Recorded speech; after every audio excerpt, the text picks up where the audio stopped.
Hello class fifth, welcome to the class. Myself H D Mohit और मैं आपको पढ़ा रहा हूँ सोशल साइंस, जैसा कि मैं आपको पहले ही बता चुका हूँ। आज हम करेंगे chapter 2 latitudes and longitudes.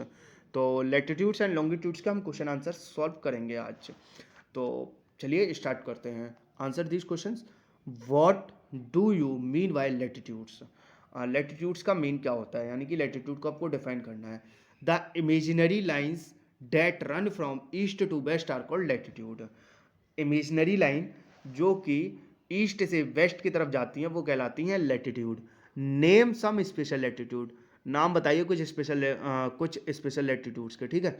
The latitude at 23.5 degree north is known as the tropic of cancer. ठीक है। एक लैटिट्यूड होता है जो कि 23.5 डिग्री नॉर्दर्न पे होता है, जिसको हम कहते हैं tropic of cancer. What is equator? Equator क्या है?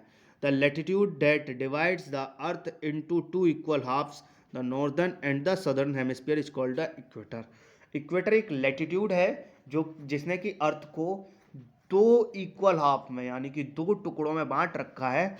एक नॉर्दर्न हेमिस्फीयर और दूसरा सदर्न हेमिस्फीयर, वो कहलाता है इक्वेटर। ठीक है। क्या इक्वेटर होता है? एक ऐसा लैटिट्यूड जिसने हमारी अर्थ को दो इक्वल हिस्सों में बांट दिया है, एक नॉर्दर्न हेमिस्फीयर, दूसरा सदर्न हेमिस्फीयर। ये कहलाता है इक्वेटर। ठीक है। चलिए, what are longitude? The imaginary lines that run from north to south are called longitude. Imaginary line जो कि रन करती हैं नॉर्थ से साउथ की तरफ, वो कहलाती हैं लॉन्गिट्यूड। क्या कहलाती हैं? Longitude. Question 5, what is Greenwich meridian? Greenwich meridian क्या है? The Greenwich meridian divides the earth into the eastern hemisphere and the western hemisphere. देखिए, ग्रीनविच मेरिडियन एक ऐसा मेरिडियन है जो कि अर्थ को जिसने डिवाइड कर रखा है दो पार्ट में, ईस्टर्न हेमिस्फीयर और वेस्टर्न हेमिस्फीयर। तो सिंपल सी चीज़ है, ग्रीनविच मेरिडियन उसने डिवाइड किया है अर्थ को ईस्टर्न हेमिस्फीयर और वेस्टर्न हेमिस्फीयर में। Question number 6, why are the longitudes equal in length? ठीक है। लॉन्गिट्यूड इक्वल क्यों होते हैं लेंथ्स में? The longitude equal in lengths, longitude equal होते हैं लेंथ में because each line of longitude equal half of the circumference of the earth because each extends from the north to the south pole. देखिए, longitudes equal होते हैं length में क्योंकि हर एक line जो होती है लॉन्गिट्यूड की वो हाफ होती है अर्थ के सरकमफ्रेंस की।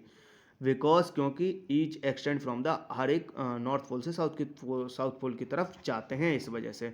ठीक है ना। तो लॉन्गिट्यूड इसलिए इक्वल होते हैं लेंथ में क्योंकि इक्वल हाफ का सरकमफ्रेंस होता है अर्थ का। ठीक है, समझ में आया। What is grid? The latitude and longitude together form a network of lines is called grid. Latitude और लॉन्गिट्यूड मिलके एक नेटवर्क लाइन बनाते हैं, यानी कि लाइंस का एक नेटवर्क बनाते हैं। लैटिट्यूड और लॉन्गिट्यूड मिलके उसको कहते हैं हम ग्रिड। क्या कहते हैं? ग्रिड। ठीक है। Right the importance of grid. Importance बतानी है आपको ग्रिड की। तो इम्पोर्टेंस क्या है? Grid help us in locating places on the earth. Grid हमारी हेल्प करती है अर्थ पर किसी भी प्लेस को लोकेट करने के लिए। तो ग्रिड किस में हेल्प करती है? ग्रिड हेल्प करती है अर्थ पर किसी भी प्लेस को लोकेट करने के लिए। ग्रिड क्या होती है? ग्रिड होती है कि लैटिट्यूड और लॉन्गिट्यूड एक नेटवर्क बनाते हैं, मिलके लाइंस का नेटवर्क बनाते हैं, वो कहलाती है भैया ग्रिड। ठीक है। तो समझ में आया? तो उम्मीद है आपको समझ में आया होगा। आप ये क्वेश्चन आंसर जो हैं आप अपनी नोटबुक पर नोट करिए, राइट करिए, और इनको आप लर्न भी करिए। चैप्टर 1 को भी लर्न करना है और चैप्टर 2 के क्वेश्चन आंसर्स भी और एक्सरसाइजेस लर्न करनी है। तो उम्मीद है आपको समझ में आया होगा। आपने अपना टाइम दिया, उसके लिए थैंक यू सो मच।